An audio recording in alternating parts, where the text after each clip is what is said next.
Assalamualaikum warahmatullahi wabarakatuh. Sebelumnya, perkenalkan nama saya Suriza, NIM 35211045.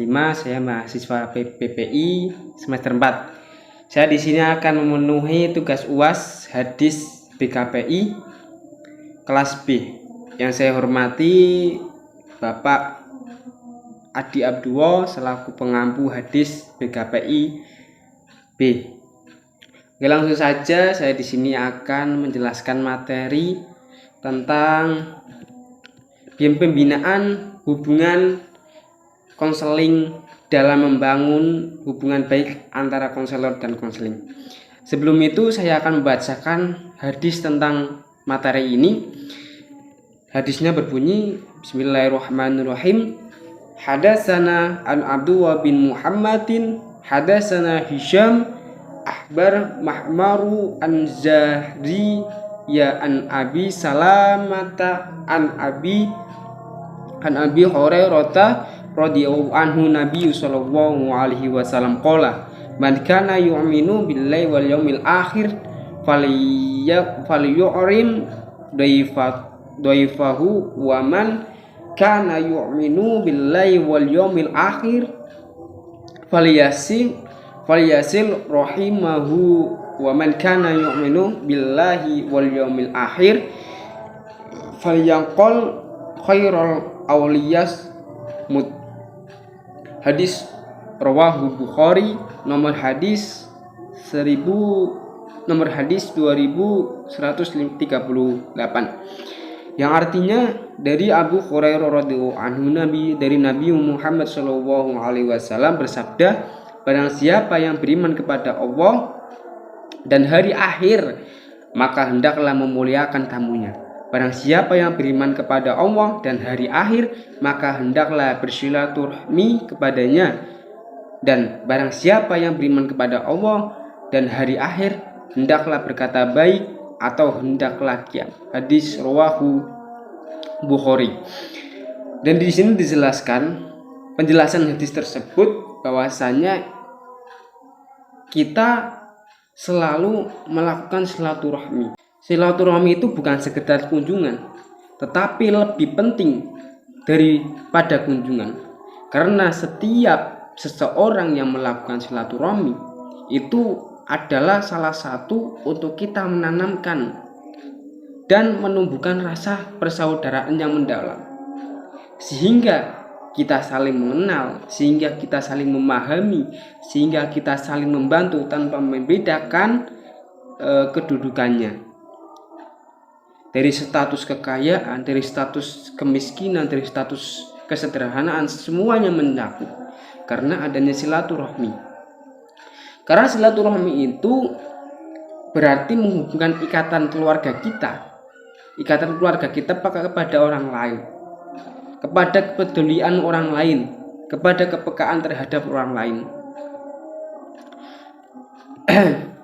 Dan tujuan silaturahmi itu yang pertama, atau keistimewaan silaturahmi itu yang pertama, itu memperluas rezeki seseorang. Ketika kita memperbanyak silaturahmi, kita terus melakukan silaturahmi, maka kita akan ditambahkan atau diluaskan rezeki kita dari Allah Subhanahu wa taala. Dan yang kedua, keistimewaan silaturahmi adalah untuk memanjangkan umur. Semakin banyak seseorang melakukan silaturahmi, maka semakin panjang umur kita. Karena seorang mulai ridhonya karena perbuatan silaturahmi, maka Allah akan meridhoi, maka Allah akan memanjangkan umur kita. Yang ketiga, keistimewaan silaturahmi, orang yang rajin silaturahmi akan dikenal kebaikannya ketika kita di dunia, ketika kita hidup. Karena orang yang seperti itu, orang yang sering silaturahmi, maka banyak orang yang segan, banyak orang yang mempedulikan mereka, banyak orang mempedulikan kita. Kalau semua kita sering silaturahmi, maka senantiasa kita didoakan orang yang kita datangi.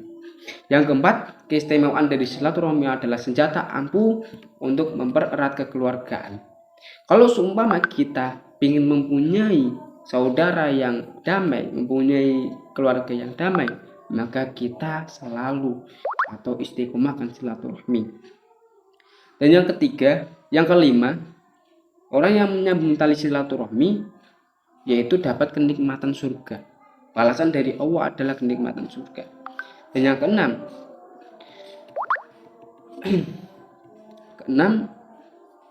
keistimewaan dari silaturahmi adalah memperkuat atau mempererat kekeluargaan, mempererat tetangga, relasi lebih banyak, kebahagiaan yang erat, sehingga kita semua bisa memupukkan rasa persaudaraan yang lebih mendalam. Dan yang ketujuh, keistimewaan silaturahmi adalah dekat dengan jodoh. Jodoh ada di tangan Allah, dan Allah yang menyediakan beberapa sarana untuk mempertemukan jodoh tersebut. Salah satunya adalah dengan silaturahmi. Kita berbanyak silaturahmi, baik silaturahmi orang tuanya, melalui pekerjaannya, ketika kita di jalan, semuanya itu untuk memiliki ikatan yang serius ke arah kepernikahan. Dan itulah keistimewaan dari silaturahmi di dalam hadis tersebut. Seterusnya tentang penjelasan hadis secara BKPI. Kepada silsilah konselor biasanya untuk memecahkan kesulitan yang sedang dialami oleh sejumlah faktor. Bisa dari konselingnya, bisa dari situasi, bisa dari konselor, dan bisa dari sistem pendukungnya, atau ketersediaan atau perlengkapan atau sumber-sumber yang kita perlukan untuk memperlancar atau keefektifan pencapaian tujuan konseling. Dan ada beberapa yang harus kita pelihara dalam hubungan konseling, itu antara lain. Yang pertama adalah kehangatan, yang kedua adalah hubungan empati, yang ketiga keterlibatan klien, dan yang terakhir adalah keterlibatan klien. Itu saja dari saya penjelasan tentang konseling dalam materi pada saat ini, dan terima kasih. Mohon maaf apabila banyak tutur kata yang kurang jelas. Saya mohon maaf. Wallahul muwaffiq ila aqwamit thoriq. Wassalamualaikum warahmatullahi wabarakatuh.